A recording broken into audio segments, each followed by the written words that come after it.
The Lord be with you. A reading from the Holy Gospel according to Saint Matthew.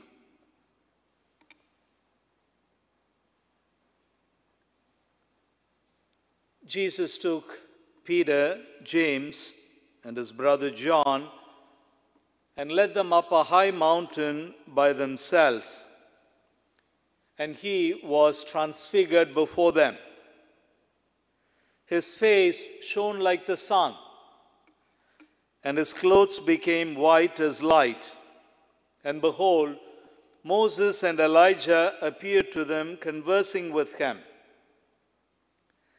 Then Peter said to Jesus in reply, "Lord, it is good that we are here. If you wish, I will make 3 tents here, one for you, one for Moses, and one for Elijah." While he was still speaking, behold, a bright cloud cast a shadow over them. Then from the cloud came a voice that said, "This is my beloved Son, with whom I am well pleased. Listen to him."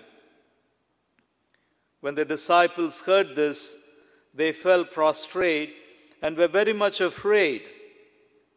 But Jesus came and touched them, saying, "Rise, and do not be afraid." And when the disciples raised their eyes, they saw no one else but Jesus alone. As they were coming down from the mountain, Jesus charged them, "Do not tell the vision to anyone until the Son of Man has been raised from the dead." Sisters and brothers, the Gospel of the Lord.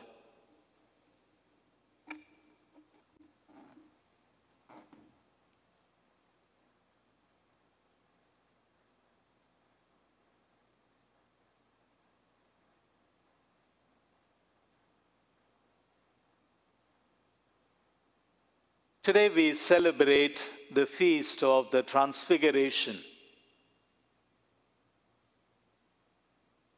The timing of the Transfiguration, they are surrounded, and soon they would either be ambushed or his master would be imprisoned and taken to Aram.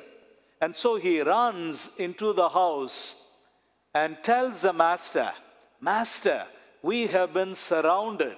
We may be ambushed. What do we do?" And Elisha says, "Do not worry. There are more with us than there are with the enemy." The servant doesn't understand what the master says. And it is then that the prophet prays, looking to the heavens. And he says, "Lord, open his eyes that he may see." And it is then that the servant's eyes are open, and he sees fiery chariots and horses, all manned by angels, surrounding Prophet Elisha, protecting him, standing between Prophet Elisha and the surrounding enemy army. The prayer of Elisha is very pertinent. "Lord, open his eyes that he may see." Now, that is something that Jesus does on Mount Tabor as he is transfigured before the apostles. He doesn't just pray, but he does it. He opens their eyes that they may see him to be who he is.